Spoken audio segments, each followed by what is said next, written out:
The soil survey for Black Hollow County, 1957, runs to 41 pages. Pages 11 through 14 have been removed with something sharper than scissors. What I found last Tuesday suggests whoever cut them out left something behind on purpose. My name is Mara Voss. I keep the Black Hollow Archive. It lives on Sublevel B of the Garner Street Municipal Building, in a room that does not appear on any building floor plan. I document what the town files and then refuses to remember. Most days that means water damage reports, lapsed zoning variances, handwritten complaints from people who moved away decades ago.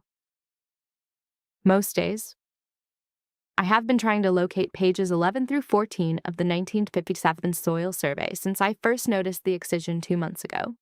Clean cuts, ruler-guided, made before the document was ever bound, which means they were removed before the survey was officially submitted to the county. Someone filed a 41-page document knowing it would only ever contain 37 pages of content. They planned the absence.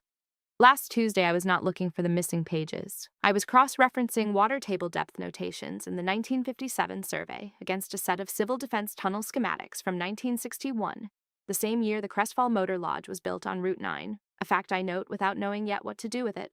The tunnel schematics, Cabinet 3, Drawer 12, cover the ridge system west of Black Hollow. 4 planned tunnels, 3 constructed, 1 listed in the index but absent from every subsequent page. Tunnel D, SWOW, no route shown, no depth listed, only a notation in the lower margin that reads, alignment deferred to soil survey. See pages 11 through 14. I set both documents side by side for a long time. Tunnel D was designed around whatever those missing pages describe. The engineers who built the civil defense infrastructure in 1961 knew what was in that survey and built their absence into the public record, too. The cut pages and the missing tunnel align. They are the same omission, made twice, 4 years apart, by different hands. I went looking for Tunnel D, not physically. I want to be precise about that. I went looking in the archive. Cabinet 3 runs to 14 drawers. I had cataloged through Drawer 9. Drawers 10 through 14 I had noted as requiring review but had not yet opened, partly because the lower drawers are warped and require effort, and partly, I will be honest, because the single low bell tone I heard from beneath the floor of Sublevel B 3 weeks ago has made me careful about where I press my weight in this room. The inventory system, whatever it is, registered my presence. I do not know what that means yet. I am choosing not to invite clarification. Drawer 13, sorrow! It opened without resistance, which surprised me. The other warped drawers grab and shudder. 13 came out smooth and level, as though it had been opened recently, as though it had been waiting. Inside, a single folder, no cabinet label on the drawer front, which is irregular. Every other drawer in Cabinet 3 carries a stamped identifier in that same compressed serif typeface I have come to recognize. The typeface that predates me, predates my predecessor, predates any municipal employee currently on record. Drawer 13 had been left blank intentionally. The folder inside bore no tab label. The paper inside the folder was not county issue stock. It was heavier, cream-colored, with a watermark I do not recognize. A simple vertical line bisected near its top by a shorter horizontal stroke. Less a letter than a diagram. Less a diagram than a marker. The document was a survey of a different kind. Not soil, not water table. A survey of ash. I'm going to read you the key sections as I recorded them. The heading reads, Residual Deposit Mapping, Black Hollow, Subbasin, undated. It is written in a careful, unhurried hand, not the same hand as the Crestfall Construction Survey annotation, not the same hand as the Bell inventory document. A third hand. Someone else knew. Section 1. General Findings. Quote, the ash layer identified at consistent depth below the limestone shelf is not the product of surface fire, agricultural burning, or industrial activity. The layer is uniform in depth across all 14 sample cores, 9 inches, exactly, with no variation exceeding 2 millimeters. The uniformity is not natural, end quote. 9 inches, uniform, across the entire subbasin beneath Black Hollow. Section 2. Composition. Quote, the ash does not match any known regional wood species, structural material, or fuel source. Spectroscopic comparison to samples from regional fire events The Aldercroft Mill Fire, 1931. The Garner Street Warehouse Fire, 1948. Yields no correspondence. The ash predates both events. Current dating methods place the deposit at no less than 400 years before present, with confidence intervals suggesting the actual age may be significantly greater. The deposit did not arrive gradually. The evidence suggests a single event." End quote. I stopped here and looked at the room around me. Sublevel B, Garner Street Municipal Building. I am, by my best estimate, sitting approximately 40 feet below street level. The limestone shelf the document references runs beneath the entire building. Beneath me, right now, 9 inches of ash of unknown origin lies undisturbed in a uniform layer, and it has been there since before this town existed, before the county existed, before anyone thought to name a tributary, or build a motel, or stamp a drain cover with the word archive. Section 3. And this is where I want you to pay close attention, is titled Behavior. Quote, "The deposit is not inert.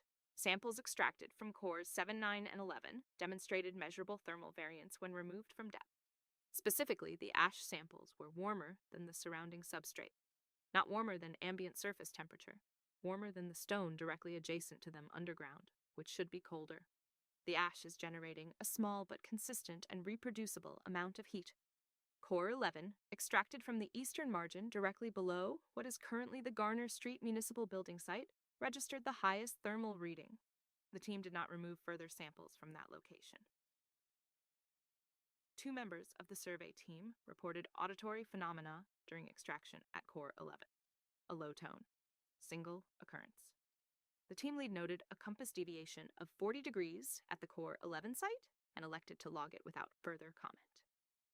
End quote. 40 degrees. The same deviation Harlan Vale recorded at the Aldercroft Basin in 1994. The same deviation the telephone line technician recorded on the Eastern Ridge in 1963. 40 degrees appearing again in a document I cannot date at the exact location beneath the building where I heard the bell tone 3 weeks ago. The ash is warm. The compass refuses north. The bell rings. These are not separate phenomena. They are readings from the same source. I have one more section to give you. It is brief. Section 4, Recommendation. Quote, "We advise against further extraction at Core 11 or any site within 30 meters of the Garner Street parcel. The deposit should be considered a boundary condition, not a resource. It marks something. It does not explain it. Whoever reads this after us should understand that the ash is not what was burned. The ash is what was left to mark the place where something else remains." End quote. The document ends there. No signatures, no institutional affiliation. The watermark, that vertical line with its short horizontal cross-stroke, appears once more on the final page, centered below the last line of text, larger than before, as though it wanted to be noticed on the way out. I have been sitting with this for 6 days. The archive is not a record of strange events. I think I have been misunderstanding my own role here. The archive is a map, the incidents, the room, the bells, the names on drain covers, the 40-degree deviations. Sheesh, they are not the thing. They are measurements. Someone, across many years, and at least 3 separate hands that I have now identified, has been taking readings, documenting the surface symptoms of something that has been present below this town for at least 4 centuries. Something warm, something that registered Harlan Vale, something that has registered me. I do not know what the ash marks. The survey team didn't know either, and they were standing over it with instruments. What I know is this: Tunnel D, the one that was planned and then erased, was designed to follow the alignment described on pages 11 through 14 of the 1957 soil survey, pages that were cut before the document was ever bound. Someone removed those pages not to destroy the information, but to keep the tunnel from being built, to keep someone from following Tunnel D to wherever its alignment led. The folder from Drawer 13 is now filed in Cabinet 3, Drawer 13. I made no copies. When I returned to the drawer this morning to verify my notes, the watermark on the final page had changed.